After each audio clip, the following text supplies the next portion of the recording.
Happy Halloween, everybody. Only 7 hours left in October, a month that's always filled with surprises during election season.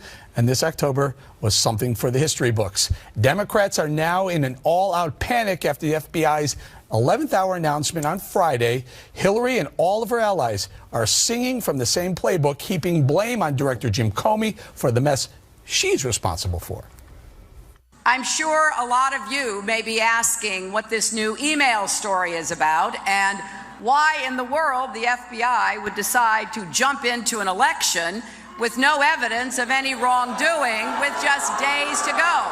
I am sure they will reach the same conclusion they did when they looked at my emails for the last year. There is no case here. We're asking the FBI director, okay, you violated these two protocols. If you've put out kind of a letter and then had to do a second letter to kind of backtrack, you owe the public full information. That kind of an ambiguity bomb this close to election was a terrible lapse in judgment. We find it very strange that 10 days out that he's putting this letter out there. I agree with Eric Holder. I think here Director Comey made a grave mistake. We all make mistakes. This is a grave mistake. However, there is one Democrat defending the director, the president. Here's the spokesman. The president believes that Director Comey is a man of integrity, he's a man of principle, and he's a man of good character. The president doesn't believe that Director Comey is intentionally trying to influence the outcome of an election. The president doesn't believe that he's secretly strategizing to benefit one candidate or one political party.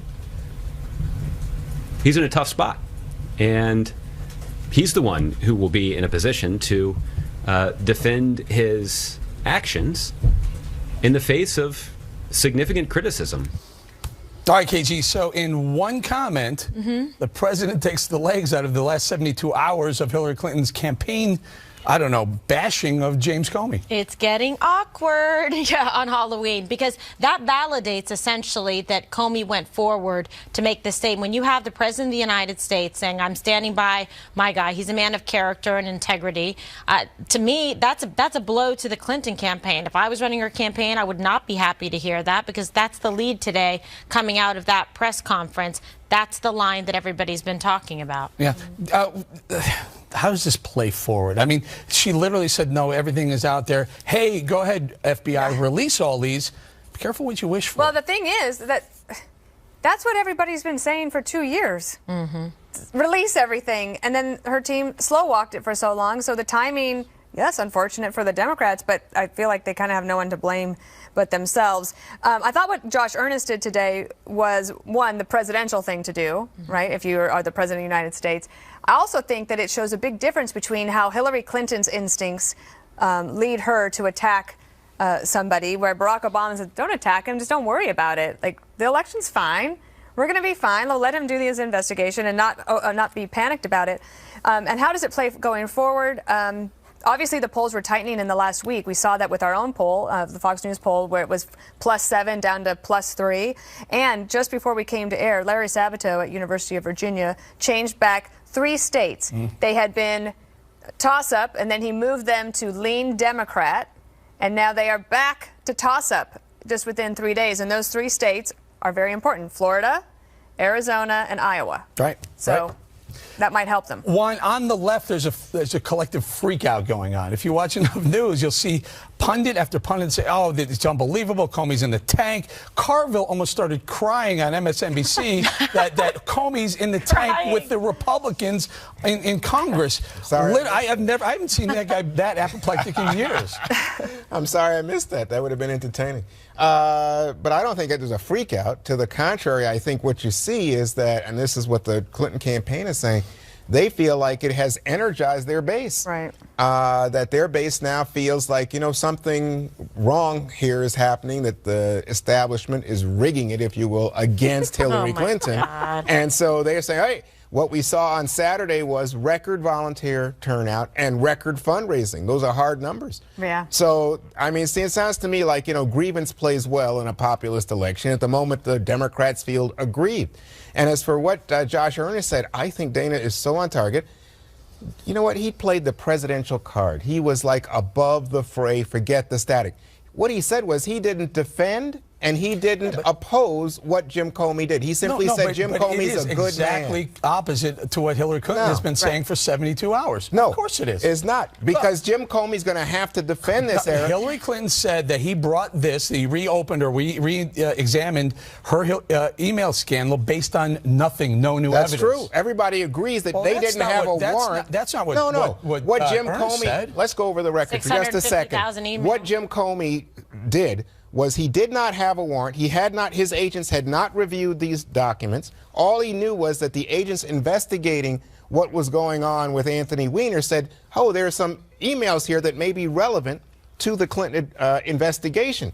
And on that basis, without knowing if it's substantive or not, he said, well, we'll just look. You're not really going to say Jim Comey reopened an investigation I don't know. based on not finding any substantive evidence? That's what the report says. Thank you. That's what let Dana say it, because I know if I say it, everybody go, oh, wants it. Now let Dana say it. I do like your tie. Well, thank you, love. Little pumpkin. As do I. But I don't know why Hillary, isn't arguing what Juan is arguing. Instead, she was attacking Comey. She can't say she wasn't. Right. Yeah. She got up there in the speech and she said, this is, I'm paraphrasing, but she said, this is very suspicious that it's coming out now. Yeah. And Obama gave the correct answer. So what do you think the reason is? Did her advisors say we've got to attack? I don't think it's going to cause. That didn't make sense. It's going to help turnout. The people who believe that, Comey is working with Republicans, they were going to turn out anyway. Right. Am I right? I think that Hillary's response is it's one of two things. It's either a calculated, regrettably necessary step they have to take to ensure victory, or they don't know how to do anything else. And my guess is that it's B. Or both. Well, that they had to do something. I do think that if the shoe were on the other foot, and it were Republicans, so imagine it's 2004, and something like this happens 11 days before the election against George W. Bush. I try to put myself in those shoes and say, well, what would we have said? What would we have done? And if the election were stacking up the same way, I think that he might have said, let's just move on and try to win this election based on the merits, like what Obama is trying to tell Hillary to do. Listen, this is not a good idea. So if I'm a heavyweight champ of the world and I'm in the ring with a fighter, I got to keep my eye on him, okay? Not try and box the ref and the guy. And now she started a fight, not only with Donald Trump, who she's trying to knock out, but now with Jim Comey, who just moments before that you were saying was the best guy ever. So it just shows the hypocrisy, and then it also highlights what we've been seeing in the WikiLeaks, which is her abhorrent bad judgment that even her staff has bemoaned. So none of it is looking good for her, and her judgment then to have Huma Abedin with this Anthony Weiner character, who apparently they had information that he had this propensity to be a pedophile. You can't just stand by and do that and be reckless and then have classified materials and multiple devices around when America's national security is in play here. That's not good judgment. All right, let's do this. Hillary's defenders in the mainstream media are apoplectic about Comey's move. Listen. He had no duty to send a letter to Congress. No, but he promised them he would, is what I'm saying. He promised if there was a development. So if it had leaked, that's the way the FBI usually works, if you get anything out of them at all. So there's no question that he's playing politics with this. We'll see how it turns out. Often here, this is worse than Watergate. This is bigger than Watergate. When that reached into every corner of the United States government, that was an incredibly pervasive scandal. Donald Trump said yesterday that this is bigger than Watergate. Do you all know something that we don't know? How could he know that when the FBI is saying we don't even know what's in these emails yet? All right, what do you say, Dana? We don't get her answer? I know. What happened to her answer? I don't think she answered that one. She really doesn't have to. I mean, honestly, she really doesn't have to. James Comey has been on both sides. On one side, on the Republican side, he was kind of the GOAT for a while when he didn't recommend an indictment. Now he's the hero. On the other side, he was the hero up until 11 days prior to the election. Right. But Chris Cuomo suggesting that James Comey's playing politics. They don't know that. That's a big accusation. They don't know that. And this is the thing, is that the way that Comey handled this on Friday at 2 o'clock in the afternoon with this vague letter did leave the rest of the weekend open to complete and utter speculation, where none of us actually have details. We're getting some information from leaked sources within the FBI. You don't know if those are accurate or not. So basically, we don't have anything to go on. At the same time, what Donald Trump said today at a rally was that he said to Comey, either she's a crook or you're corrupt. Ooh. Which means basically he's kind of doing the same thing of attacking Comey and warning him at the same time, so that no matter what happens next Tuesday, he can blame him if he wants to. Well, I will say this. We've been getting excellent reports from our Fox News team, from Catherine Herridge and Jennifer Griffin and Brett Baer, from the information that they've been able to get. And their information has historically always checked out. So that, to me, is persuasive, number one. Number two, the New York field office has been getting information and reviewing these files as well. So I think he was in a bit of a dilemma because it wasn't just his own tight team's access. It was spread across from other offices.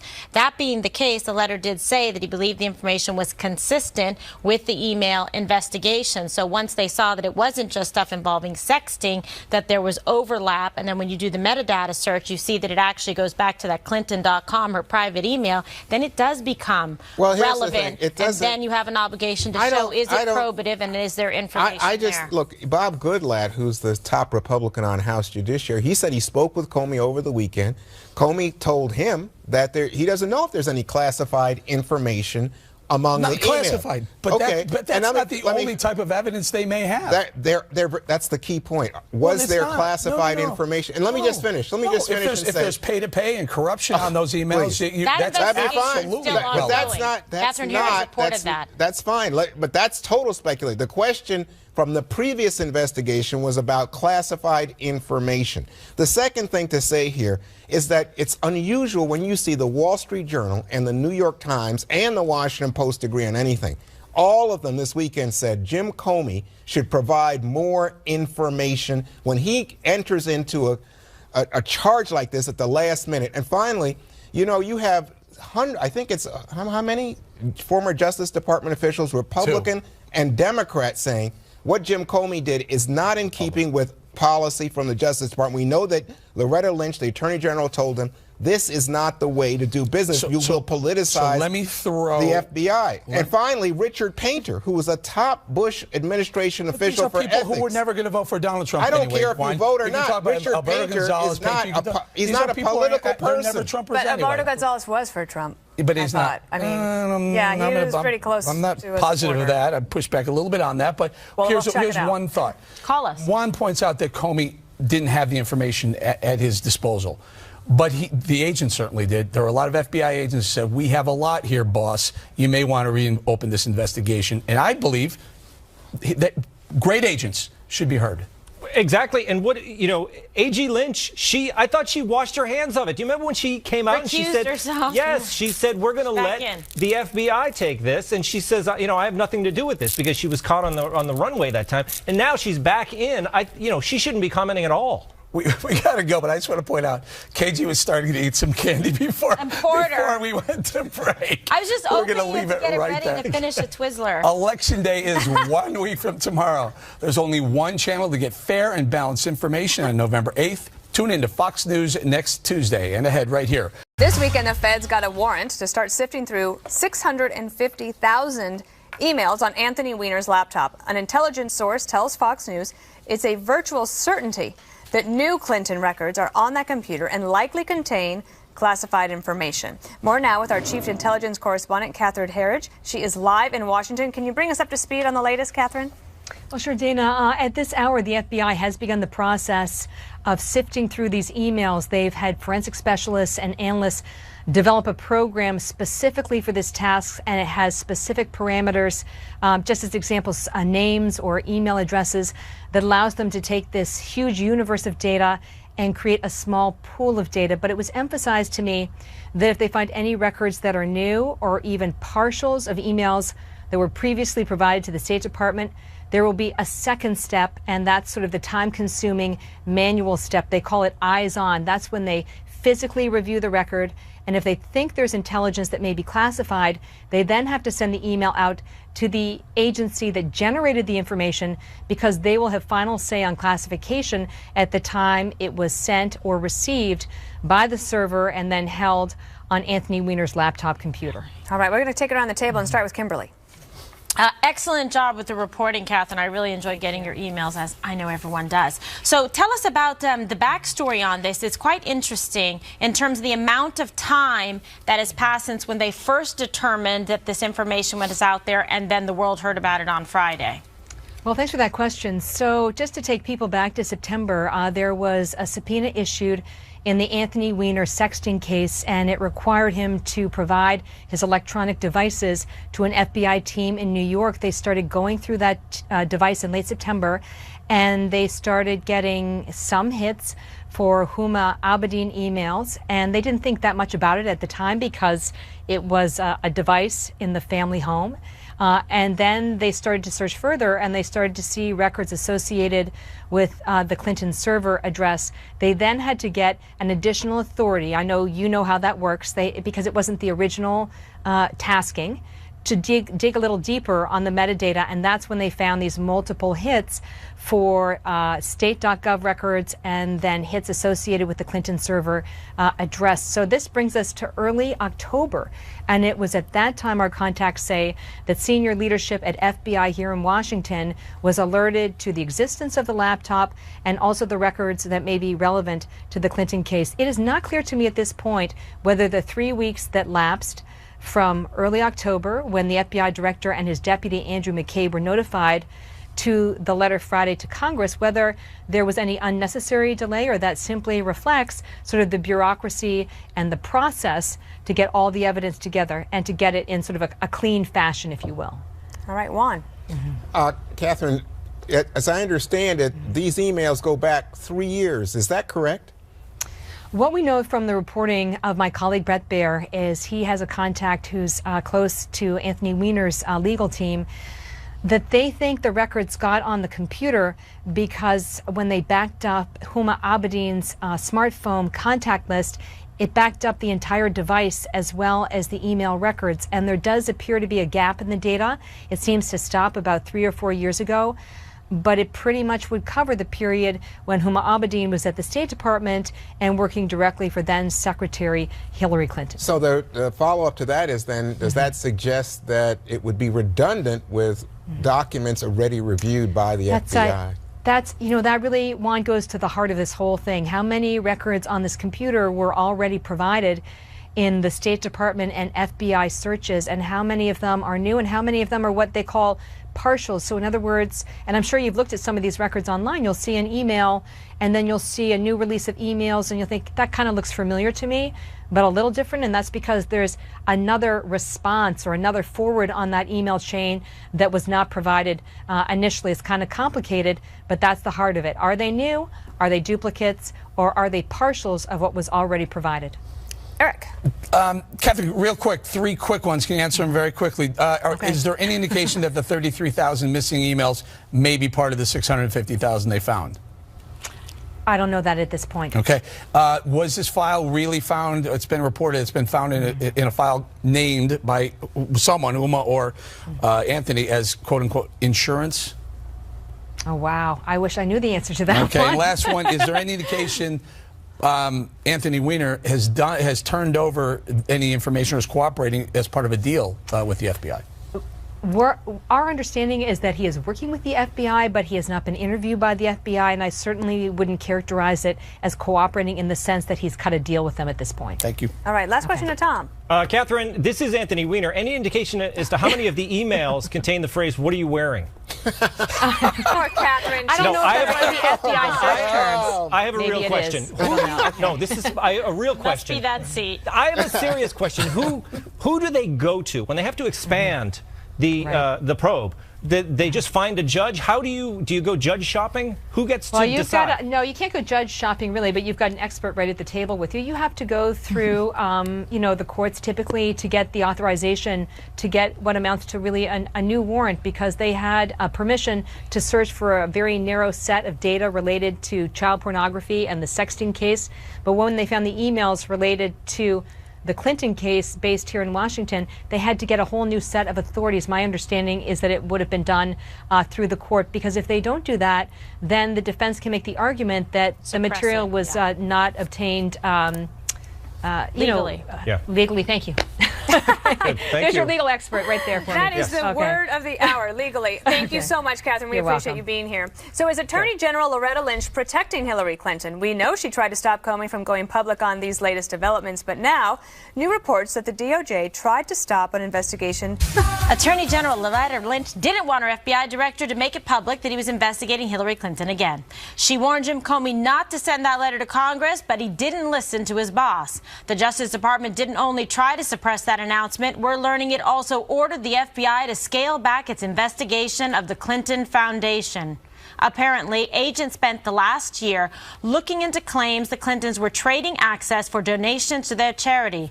But the DOJ reportedly ordered them to stand down due to a, quote, lack of evidence. This is significant. And if you recall, Catherine Herridge in prior reporting had spoken about that there was still this ongoing Clinton Foundation investigation. That was never put to bed or to rest. So there was, when Jim Comey made his announcement saying insufficient evidence to move forward with the prosecution of Secretary Clinton, the second question was left open, and now we're seeing this order was given, Dana. It will be interesting. I hope that someday the public gets the full story on all of this. You know, I worked at DOJ for about a year, and I know how reluctant the lawyers and investigators are to speak publicly about these matters until they are either there's an indictment or there's something more to be said, like closing a case. Sure. Or there's a development in court. Like, they just don't talk about these things. But the turf wars inside the Justice Department and the FBI are sort of legendary. You haven't really heard about that in the last, I don't know, 15 years or so. I think that's been pretty much tamped down, but I think that culture still exists. And I don't know what's going on here, but you can imagine there is a delicate dance that is happening between DOJ and the FBI, and whether the department, civil servants or political appointees were trying to put pressure on the FBI and then maybe just stop short of actually doing something that they thought might become a bigger public perception problem for them. Now, it's so, Eric, yes, we were hearing the stories of the unrest amongst the rank and file. The agents had worked so hard on the case, were disappointed with the outcome and the announcements of the last investigation, and then continuing forward with this. It seems like this information was going to come out one way or the other from the New York office even, and then Comey making this announcement, but kind of bucking the system, I guess, with Loretta, with him getting the stand-down order. With the email investigation. But don't forget the ongoing or the alleged ongoing Clinton Foundation investigation as well. And let's not forget, okay, so the DOJ oversees the FBI. So Loretta Lynch oversees the FBI. When Bill Clinton, whose wife is the subject of the investigation, and he is the subject of other potential investigations, waits on a tarmac for 45 minutes for Attorney General Lynch's airplane to land so that he can board her airplane and then talk to her what he reports as, we talked about our grandkids and golf. Really? I mean, do you really believe that? And all of a sudden, what comes out of that... With no one else allowed present, and Judicial Watch is trying to get some of the information around that, and they may at some point, hopefully sooner rather than later. But this is all happening at the same time, right? So you have an ongoing investigation, maybe two, maybe even a third, Anthony Weiner as well, and the AG is meeting with the husband of the subject, or maybe even the subject. It's just, this is what's wrong with politics, and this is what's wrong with the Clintons. They can't help themselves. They believe they're above the law. I mean, if nothing else, I would think that would raise red flags across the board. Well, reputation and career destroys for sure. Loretta Lynch was widely respected before she took this position and this investigation went on. And Jim Comey, and then look what's happening with Abedin as well. Go ahead, Juan. Oh, well, I've just been listening, and I'm kind of surprised because I thought you guys were so down on Jim Comey a couple of weeks ago. Now you're all up on Jim Comey. I think what's telling here is Jim Comey is the same guy. He's pretty unpredictable. I mean, you know, you see people on the right complain about the pressure he put on the Bush administration with regard to surveillance. A lot of people didn't like it when he went after Frank Quattrone. A lot of people didn't like it. They think he was guilty of overreach. Okay, so now Jim Comey does this, and you have people in Justice Department saying, hey, you know what, this is not standard. We're not supposed to get involved in politics. We're not supposed to politicize the FBI. Both the Republicans and the Democrats now. Are you kidding? 11 days before an election? That's pretty obviously politics. He said if he found evidence, he was going to bring it forward. This is an intervention of a major sort that has definitely disrupted this political cycle. But what's his reasoning to do it? Yeah. Well, that's what the president said. You sound like President Obama. But the fact is that he did it, and that is not standard operating procedure. And that's, by the way, Kimberly said that Loretta Lynch, the Attorney General, ordered him. She didn't order anybody. In fact, people think that she didn't order because she feared that he might resign. And if he resigned, it would have been an even bigger bombshell. He's always threatening to resign. Right. Okay. Well, Republicans shouldn't have complained about Comey back in July.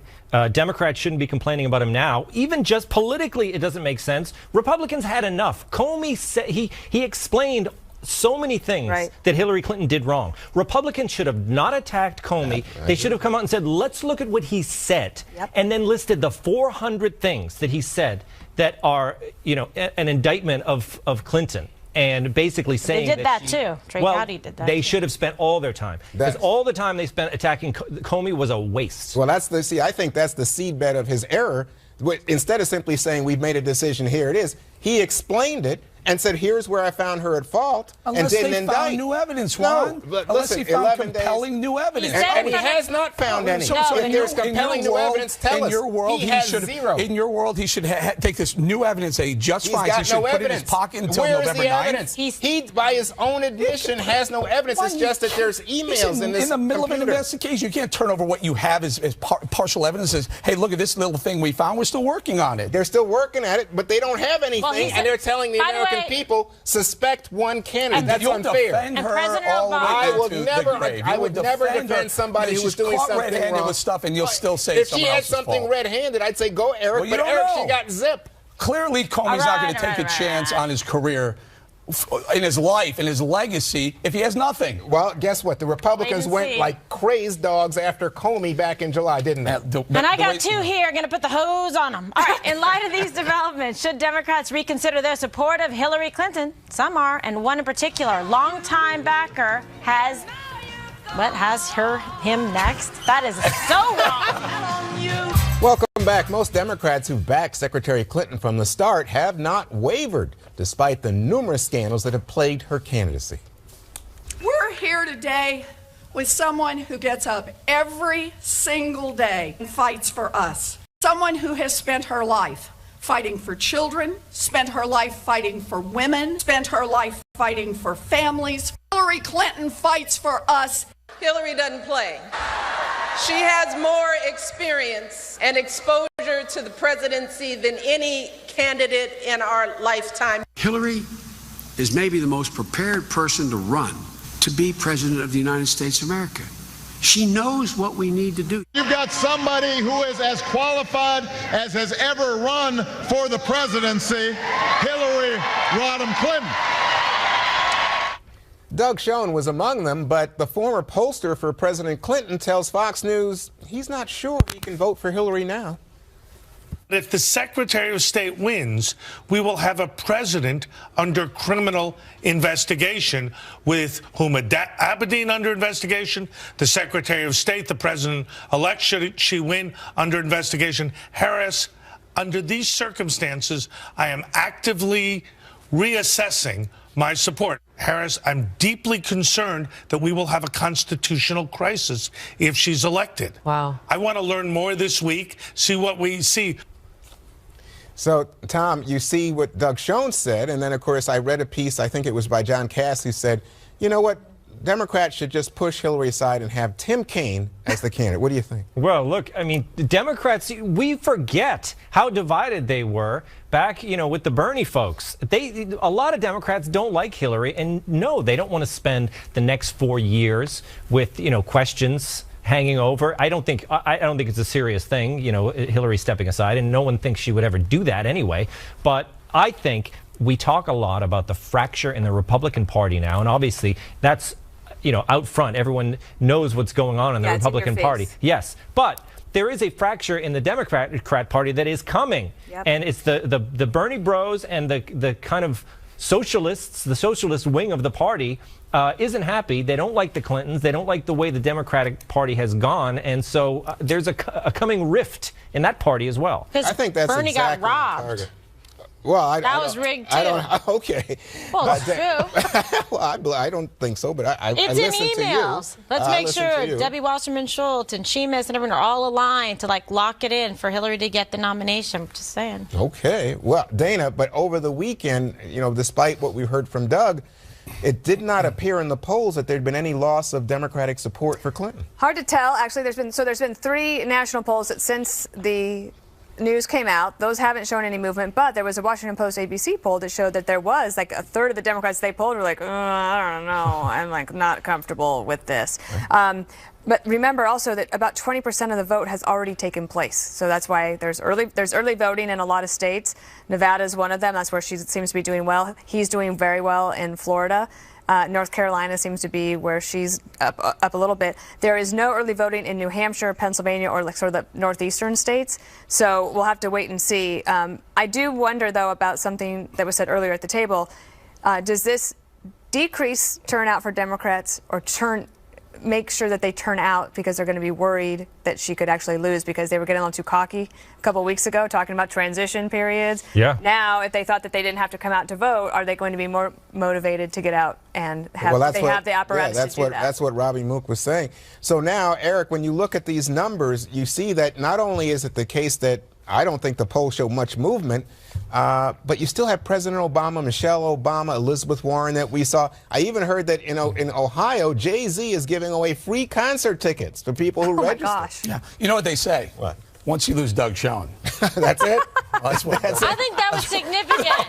I think it was significant. Hey, he's a good man. I do. However, I will tell you, He's I very disagree widely with respected. Your polls, Yes. I think if you look over the last couple, the momentum, and again, I've said from the very beginning, the polls, I just don't like them because you can play around with the D+5, D+9, D+12. You can play those games. But they are, if you look at the battleground states, they've all tightened. But I will tell you, if you're a Bernie Sanders voter and a Bernie Sanders person, you got to be mad at what we found out about Donna Brazile today, who she sent questions from the debate. Before it was a town hall, one thing. Now it's questions from the debate, and CNN, to their credit, fired her today, which is great. However, if you're a Bernie Sanders voter, you go, I can't vote for her. She took my candidate out of the game. So at worst case, if you can't vote for Trump, you don't vote for her. You think you have any ulterior motives in saying this? Listen, no, if you're a Bernie Sanders voter, how can you vote for someone who rigged, who won it by default? Clinton addressed the FBI's new investigation of her emails today, and so did Mr. Donald Trump. Here, his take next. Earlier, you heard Hillary going after the FBI director again about her email investigation. Here's what Trump had to say on the trail today. Hillary is the one who broke the law over and over and over again. We can be sure that what is in those emails is absolutely devastating. And I think we're going to find out, by the way. Thank you, Uma. Thank you, Uma. Good job, Uma. Thank you, Anthony Weiner. Hillary is not the victim. The American people are the victims of this corrupt system in every way. And this is your one chance right now, November 8th, to change it. Kimberly, Yes. Hillary's not the victim. That's a good line, right? No, but it's true. But I mean, she's the perpetrator. She's the master of this web, pun intended, with this little set dynamic decoration. The thing is, he's got to hit that theme about the corruption, about not trusting the government. Look what's happening here. And then putting that, like, the power in the voters, the American people, to make a difference. The language that he was using was very popular at his rallies. Drain the swamp. Get rid of the corruption. Turn Washington on its head. Let's show them that this is government for the people, by the people. It's not about being rigged. It's not about business as usual and corruption, and the C in Clinton stands for corruption. That's what he has to say. Juan, he's mentioning Watergate a lot, too. What do you think of that? Wow. I mean, he says he has evidence, or he knows there's evidence in the letters, and he says it's the equivalent of Watergate. Do I think I'm hearing hyperbole? Yes. He said, believe me, Juan. He said, believe me. Big league. Yeah. When he wasn't throwing the black guy out of his conference there, yeah. Eric, look, Kellyanne Conway said they weren't going to focus on the emails, but it looks like he is. I think he's doing exactly what he's. The best part of this for me is that he's off the rig thing. That was never a winning strategy. I didn't like anything about it. I didn't like the rigged voting booths. I like the part where the mainstream media is biased, but you can say biased without saying it's a rig. My problem with the rig thing was that if you're a Trump voter and you're on the fence, am I going to get out and go vote on Tuesday, next Tuesday? I may stay home because I thought it was rigged anyway. I think get off that message and get on this message. Kimberly, drain the swamp. Well, it's not rigged anymore, right? Well, wait till tomorrow. There's actually 6 more hours left in the day. Can I just say, I look at where they're going. She's in Ohio. That tells me that it's probably closer there than she thought. She's probably not as comfortable as she was before. So she's got to go to Ohio, try to shore that up. And I look at him going to Michigan. I think it's unlikely that he could win in Michigan. He's down 26 points in Oakland County. McCain lost that by 26 points. Romney lost it by 8. It's the second largest county in the state, and it's a bellwether. So Michigan could be a head fake by the Trump campaign to make Hillary Clinton think she's got to spend money somewhere else. Okay, one more thing's up next. If you could. Time for one more thing. Dana? All right, it's a Halloween, so it's time for this. Dana's corny joke of the day. All right, are you ready? Yep. Ready. That's my laugh track. Why are ghosts so bad at lying? Why? They're transparent. Because you can see right through them. Oh! Eric and Greg have been good on these lately. Tom, I expected more out of you. Wow. All right, what does a skeleton say before dinner? Bon appetit. I was on to the bone. Hold on. That's actually a good one. Okay, I'm expecting Kimberly to get the answer to Oh, this no. one. Is this jalapenos? No, jalapeno business. Yeah, I like Okay. Which ghost is the best dancer? Oh, because it has dancing in it? What? Yeah, what? Which ghost? Which ghost is the best Ghostbuster. dancer? No. The boogeyman. Oh, man. Wow. They'd be like Ghostbuster, Buster That's Move. wildly corny. Okay, kids. That joke was written in 1977. All right. Oh. It's what you've been waiting for. Kimberly's Food Court. All right, we're like 1 out of 100 in getting that right, so I'm super excited. All right, so everyone's happy Halloween today. We love it. Trick or treat. So the producers were asking me what my favorites are, so I'm pretty excited because Twix, Reese's for sure. Dana, you know that. Love those. Snickers, Starburst, Skittles, Kit Kat. Write me on Facebook. What's your favorite? I also like Sweet Tarts. I also like Is there Twizzlers. one you don't like? I got in a lot of trouble during the show for making rapper noises. What else was I supposed to say for this? Just Do you like Almond Joy? what? Oh, I don't like the Almond Joys, and I picked them out and gave them to Dana's bucket. So Wow. this is the bucket of things I won't eat. As long as it's not a bucket of deplorables. Yes. All right. Okay, we'll do this. So a lot of people were wondering, what would it take for an impeachment? Now, think about if Hillary Clinton is elected president, president-elect becomes indicted and then convicted of a felony. If she didn't step down, what would it take to impeach her? Now, you first have to prove on the grounds, and they could be treason, bribery, or this one, high crimes and misdemeanors. It's the one that encompasses quite a few things. First, it would go to the House, and it's a simple majority in the House. Once the House agrees, they would send it over to the Senate. You would have to have a hearing. The articles of impeachment would go to the Senate. They would have a hearing. And then 2/3 of the Senate would have to agree to impeach the president-elect. And then, of course, Hillary Clinton could pardon Hillary Clinton if she really wanted to. Really? And there have only been 2 presidents that have been impeached, Andrew Johnson in 1868 and one William Jefferson Clinton in 1998. Wow. All right, Juan, you're up. You know, we got to get those pictures back in Playboy so you have better fantasies. Anyway, Oh, my. this was a great weather weekend This for the doesn't happen Marine on Corps Special Marathon Report. in D.C. And my pal, Mary Catherine Ham, who lost her husband Jake in a charity bike ride accident last year, she decided to run the Marine Corps this year in honor of her husband. And guess what? Mary Catherine raised $37,000 for the Travis Manion Foundation, which supports veterans and their families. The foundation was named after her husband's former Naval Academy classmate, Travis, who died while serving as a Marine in Iraq. Mary Catherine, of course, is the mother of 2 beautiful little girls, and she cheered Mom on. I just want to say from all of us here, Mary Catherine, congratulations. We are so proud of you. You are a fighter and an inspiration. God We all bless agree. her. All right, Tom, you're up. Amazing. God Speaking bless of beautiful girls, Agnes and Louise, let's take a look at them. Bellatrix and Harry Potter. Very Cutie cute. pie. Oh, look at that. I think Agnes that and Bellatrix is a little Your too tie? too close, I think, for me. Then let's look at their candy. They separate them on the floor. Look how much faith they have in Dad. That's what they left out last night on the floor. Wow. Aw. That's Did you take Louise's any? stash. No, that's Louise's, and that's Agnes's. No, I don't take any. All right, we got to go. trustworthy. We got to say goodbye. Special report coming up next.